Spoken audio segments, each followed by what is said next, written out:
ओम शांति। आज 19 मार्च 2022। बाबा कहते, मीठे बच्चे, बाप आए हैं तुम्हें इस दुख के लोक से निकाल सुख के धाम में ले जाने। धाम पवित्र स्थान को कहा जाता है। प्रश्न है, ये बेहद का खेल किन दो शब्दों के आधार पर बना हुआ है? उत्तर है वर्षा और श्राप। बाप सुख का वर्षा देते, रावण दुख का श्राप देता। ये बेहद की बात है। देवी देवता धर्म वाले बाप से वर्षा लेते, आधा कल्प के बाद फिर रावण श्राप देता है। तुम बच्चों को अब स्मृति आई है कि हम निराकारी दुनिया में रहते थे, फिर सुख का पार्ट बजाया। हम 100 देवता, क्षत्रिय, वैश्य, शूद्र बने। अब ब्राह्मण बन देवता बनते हैं। गीत है ओम नमो शिवाय। ओम शांति। यह है बेहद बाप की महिमा। ऊंचे ते ऊंचा वह भगवान है, ये तो सब जानते हैं। ऊंचे ते ऊंचे भगवान की मत भी जरूर ऊंची होगी, इसलिए कहा जाता श्री मत अर्थात श्रेष्ठ मत। सभी भक्तियां उनको याद करती हैं, वह है भगवान। तो भगवती भी चाहिए, पिता है तो माता भी चाहिए। एक होता है लौकिक माता पिता, दूसरा होता है पारलौकिक माता पिता। लौकिक होते हुए जब कोई दुखी होते तो पारलौकिक को याद किया जाता। अब तुम्हारा लौकिक संबंध भी है। पारलौकिक माता पिता तुम्हें परलोक में ले जाते। लौकिक को बंधन कहेंगे जिसमें दुख है। 2 परलोक हैं, एक निराकारी लोक जहाँ आत्माएं रहती हैं, दूसरा साकारी लोक जिसको सुख धाम कहा जाता। वह है शांति धाम, वह सुख धाम। बाबा आकर इस दुख के लोक जिसे मृत्यु लोक अथवा पतित भ्रष्टाचारी दुनिया कहा जाता, यहाँ से ले जाते हैं। यहाँ सब पतित हैं। पतित उनको कहा जाता जो विकार में जाते। सत्युग में पावन संपूर्ण निर्विकारी रहते। पहले लक्ष्मी नारायण की महिमा गाते थे, अपने को विकारी समझते थे। लक्ष्मी नारायण महाराजा महारानी पवित्र थे, तो प्रजा को भी पवित्र कहेंगे। वह सुख धाम वैकुंठ। नरक को धाम नहीं कहेंगे, धाम पवित्र को कहा जाता। ये है अपवित्र दुनिया। भारत सुख धाम था, अभी पतित भ्रष्टाचारी नरक है।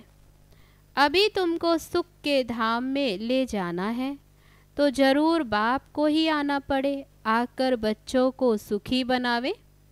बाबा है स्वर्ग का रचयिता। कहते हैं, हे बाबा, पहले पहले आपने हमको स्वर्ग का वर्षा दिया था। आधा कल्प हम स्वर्ग में रहे, उसको कहा ही जाता सूर्यवंशी चंद्रवंशी राजधानी। बाबा याद दिलाते हैं, 21 जन्म तुम स्वर्ग में रहे। 8 जन्म सत्युग के लिए, 12 जन्म त्रेता के लिए। अब ये सब बातें बाप बैठ समझाते हैं। कहते हैं, बच्चे, तुम अपने जन्मों को नहीं जानते हो, मैं तुमको सब कुछ बतलाता हूँ। निराकार बाप निराकार बच्चों से बात करते हैं। कहते हैं, इस साधारण तन का लोन लेकर मैं तुमको समझाता हूँ। आधा कल्प तुम अशोक वाटिका में थे, सत्युग त्रेता। फिर तुम शोक वाटिका में आ गए, सुख पूरा होकर दुख आ गया। वाम मार्ग माना नरक उसमें तुम दुख उठाते हो, दुखी होते। फिर बाप आकर रावण राज्य से छुड़ाकर राम राज्य में ले जाते हैं। ये खेल बना हुआ है। बाप सुख का वर्षा देते और रावण दुख का श्राप देते। ये बेहद की बात है। अभी बाप तुमको 21 जन्मों के लिए सुख का वर्षा दे रहे हैं। भगवान स्वर्ग रचते हैं तो स्वर्ग का वर्षा मिलना चाहिए। वर्षा पाया हुआ था, माया ने आधा कल्प श्राप दे दिया। तुम्हारी बुद्धि में सारा चक्र है। इस चक्र का कभी अंत नहीं होता। फिर वर्षा देने बाप को जरूर आना ही है। अब बाप आए हैं, जानते हैं वर्षा लेंगे वही जिन्होंने कल्प पहले भी लिया था। देवी देवता धर्म के सिवाय दूसरा कोई वर्षा ले न सके। पहले ब्राह्मण बनने बिगर देवता बन न सके। पहले हम आत्माएं निराकारी दुनिया में रहने वाले हैं, फिर आते हैं सुख का पार्ट बजाने। हम 100 देवता बने, फिर क्षत्रिय, वैश्य, 100 शूद्र बने। हम इन वर्णों में आते हैं। अब जो ब्राह्मण बनते वे अपने को ब्रह्मा कुमार ब्रह्मा कुमारियाँ कहलाते हैं। समझते हैं हम आपस में भाई बहन हो गए, तो फिर विकार की दृष्टि जा न सके। जानते हैं हम पवित्र बन पवित्र दुनिया के मालिक बनेंगे। बाप और स्वर्ग को याद करते हैं और ये एक जन्म पवित्र रहते। ये है मृत्यु लोक। ये मुर्दाबाद हो, अमर लोक जिंदाबाद होना है। वहाँ 5 विकार होते ही नहीं। रावण राज्य ही खत्म हो जाएगा। सत्युग त्रेता को राम राज्य, द्वापर कलयुग को रावण राज्य कहा जाता है। वही भारत हीरे जैसा था, अभी कौड़ी जैसा बन गया। अब बाबा कहते तुमको हीरे जैसा जन्म देने आया हूँ। तुम मेरी श्री मत पर चलो, नहीं तो तुम स्वर्ग के सुख देख नहीं सकेंगे। स्वर्ग में दुख का नाम नहीं होता और कोई खंड नहीं रहता। भारत ही असल में प्राचीन खंड है। केवल देवी देवताओं का ही राज्य होता, इसलिए उसको स्वर्ग कहा जाता है। आधा कल्प तुमने स्वर्ग का सुख भोगा, फिर रावण राज्य शुरू हुआ। सत्युग को शिवालय कहा जाता, शिव बाबा का स्थापन किया हुआ। शिव बाबा ब्रह्मा द्वारा स्वर्ग की स्थापना, शंकर द्वारा नरक का विनाश कराते। जो स्थापना करेंगे वही स्वर्ग में पालना भी करेंगे, वही फिर विष्णुपुरी के मालिक भी बनेंगे। शिव बाबा ही शूद्र से ब्राह्मण बनाते हैं। इस समय तुम्हारा ब्राह्मण वर्ण है, फिर देवताओं का वर्ण हो जाएगा। अभी तुम ईश्वर द्वारा ब्राह्मण वर्ण में आए हो, फिर तुम ईश्वरीय वर्ण में बाप के साथ परम धाम में रहेंगे, फिर वहाँ से देवता वर्ण में आएंगे। सतयुग में एक देवताओं का ही राज्य था। उस समय और कोई खंड नहीं था। बाद में इस्लामी बौद्धी आदि आए। बाबा कहते अभी तुम पांडव योग बल से 5 विकारों पर जीत पाए, जगत जीत विश्व के मालिक बनते हो। लक्ष्मी नारायण सूर्यवंशी स्वर्ग के मालिक थे। उन्हों को भी संगम पर बाप से ही वर्षा मिला। संगम युग ब्राह्मणों का है। जो ब्राह्मण नहीं बनते तो वे गोया कलयुग में बाबा तुमको वैश्यालय से शिवालय में ले जाते। अब तुम हो ब्रह्मा के बच्चे, ब्रह्मा कुमार और ब्रह्मा कुमारियाँ। तुम भाई बहन हो, कभी भी विष पान नहीं कर सकते। हाँ, ग्रस्त व्यवहार में तो रहना ही है, परंतु विकार में नहीं जा सकते। इस रावण राज्य में रह कमल फूल समान पवित्र रहना है। फिर ये प्रश्न नहीं उठ सकता कि सृष्टि कैसे बढ़ेगी। बाप का फरमान है, मैं पवित्र दुनिया बनाने आया हूँ। तुम ये अंतिम जन्म पवित्र बनो तो तुम पवित्र दुनिया के मालिक बन सकते हो। इस पर ही अबलाओं पर अत्याचार होते, रुद्र ज्ञान यज्ञ में असुरों के विघ्न भी पड़ते। बाबा कहते हैं, श्री मत पर चलने से ही तुम श्रेष्ठ बनेंगे। इतना समय तुम आसुरी मत पर अर्थात 5 भूतों की मत पर थे। मैं आत्मा हूँ, मुझे इस शरीर से पार्ट बजाना है, ये कोई जानते नहीं। आत्मा सालीग्राम को ही कहते हैं। सालीग्राम भी कोई इतना बड़ा नहीं। तब बाबा कहते जितना भक्ति मार्ग में बड़ा रूप दिखाते कोई इतना बड़ा नहीं, और परमात्मा भी इतना कोई बड़ा नहीं। आत्मा अथवा परमात्मा स्टार मिसल है। आत्मा में सारा पार्ट भरा हुआ है। आत्मा कहती है, मैं एक शरीर छोड़ दूसरा धारण करती हूँ, पार्ट बजाने अर्थ।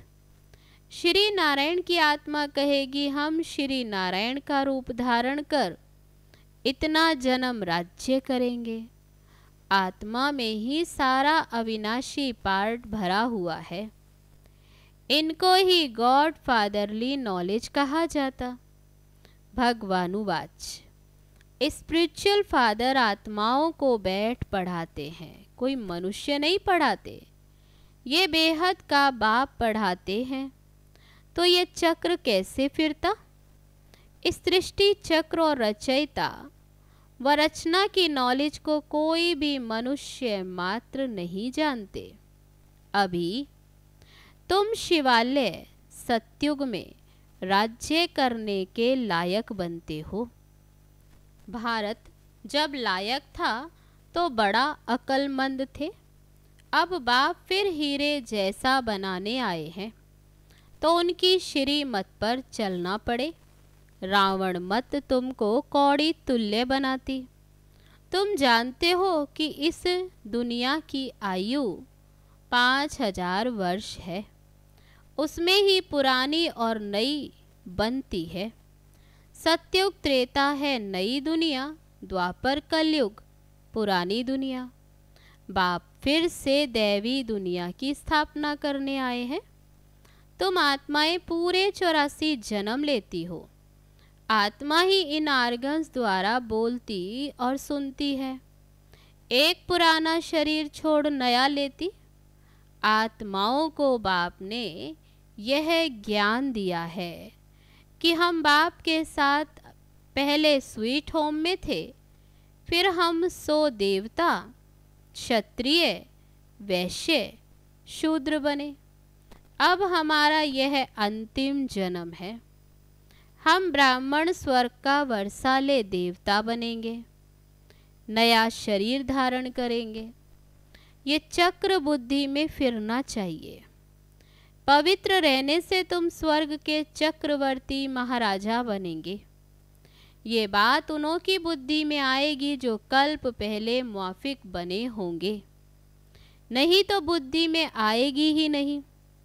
वर्ल्ड की हिस्ट्री ज्योग्राफी समझने की है। कोई तो जानकर भी ये पढ़ाई छोड़ देते। स्वर्ग में तो आएंगे, परंतु योगी बन विकर्म विनाश नहीं किए तो फिर सजा भोगनी पड़ेगी। स्वर्ग में आएंगे, परंतु प्रजा में भी कम पद पाएंगे।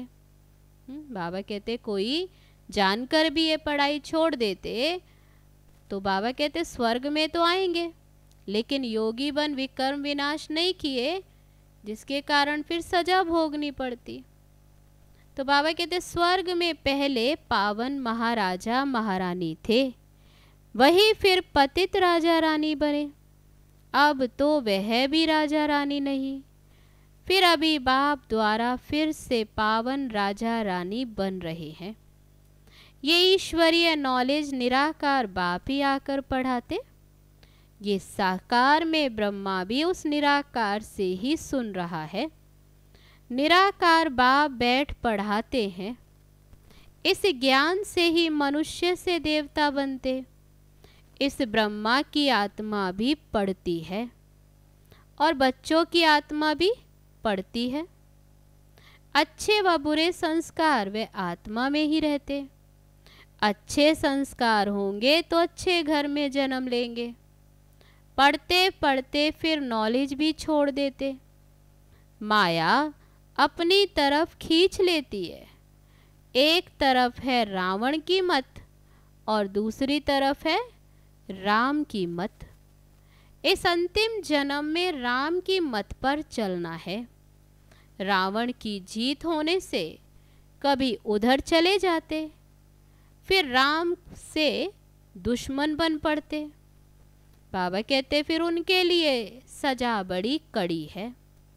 तुमने राम की अभी शरण ली है, फिर अगर ट्रेटर बन रावण की शरण ली तो फिर राम की निंदा कराएंगे। तुम्हारी बुद्धि में है कि ये बरोबर राम राज्य और रावण राज्य का खेल बना हुआ है। सत्युग सतो प्रधान, त्रेता सतो, फिर द्वापर रजो, कलयुग में तमो। तुम अभी फिर सतो प्रधान में जाएंगे। बाबा आकर सतो प्रधान बनाते हैं। फिर 16 कला से 14 कला में आना है। फिर रावण के संग में कलाएं कम होती जाती। अभी कलयुग में तो कोई कला नहीं रही। सब कहते हैं हम पतित भ्रष्टाचारी हैं। पतित दुनिया का विनाश होना है, पावन दुनिया स्थापन हो रही है। बेहद का बाप बच्चों को जान सकते हैं। अभी तुम भगवान के घर में बैठे हो, तुम ब्राह्मण ब्राह्मणियाँ हो, फिर देवता बनेंगे, फिर क्षत्रिय, वैश्य, शूद्र। ये चक्र है। बाबा कहते चक्रवर्ती तुम ब्राह्मण हो। राजयोग सीख ज्ञान धारण करने से फिर चक्रवर्ती राजा रानी बनेंगे। तो पुरुषार्थ कर स्वर्ग में ऊंच पद पाना है। अच्छा, मीठे मीठे सिक्के लदे बच्चों प्रति माता पिता बाप दादा का याद प्यार और गुड मॉर्निंग। रूहानी बाप की रूहानी बच्चों को नमस्ते। हम रूहानी बच्चों की रूहानी बाप दादा को नमस्ते नमस्ते। ओम शांति। अब है धारणा के लिए मुख्य सार। पहली पॉइंट, इस अंतिम जन्म में राम की मत पर चलना है। कभी भी राम की शरण छोड़ रावण की शरण में जाकर बाप की निंदा नहीं करानी है। दूसरी पॉइंट, सजाओं से छूटने के लिए योगी बन विकर्म विनाश करने हैं। पवित्र दुनिया में चलने के लिए पवित्र जरूर बनना है। अब है आज का वरदान। बेहद के अधिकार को स्मृति में रख संपूर्णता की बधाइयाँ मनाने वाले मास्टर रचयिता भव। संगम युग पर आप बच्चों को वर्षा भी प्राप्त है। पढ़ाई के आधार पर सोर्स ऑफ इनकम भी है और वरदान भी मिले हुए हैं।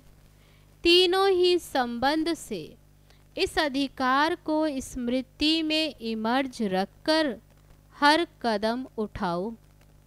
अभी समय, प्रकृति और माया विदाई के लिए इंतजार कर रही है। सिर्फ आप मास्टर रचयिता बच्चे संपूर्णता की बधाइयाँ मनाओ तो वो विदाई ले लेगी। नॉलेज के आईने में देखो कि अगर इसी घड़ी विनाश हो जाए तो मैं क्या बनूंगा। अब है आज का स्लोगन, हर समय हर कर्म में बैलेंस रखो तो सर्व की ब्लेसिंग स्वतः प्राप्त होगी। अच्छा, ओम शांति।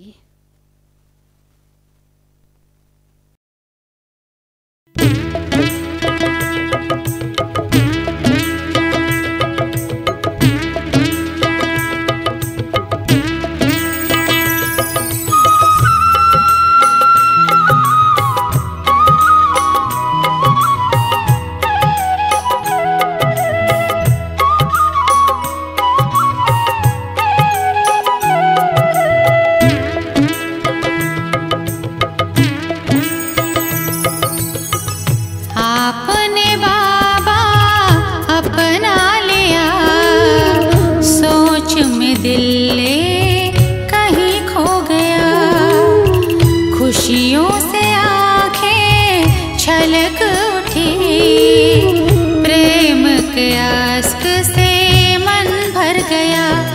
तेरी याद जो आए पावन मन हो जाए, तेरी याद जो आए पावन मन हो जाए।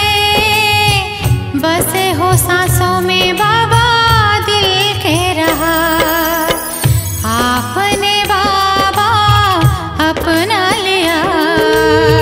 सोच में दिल कहीं खो गया, खुशियों से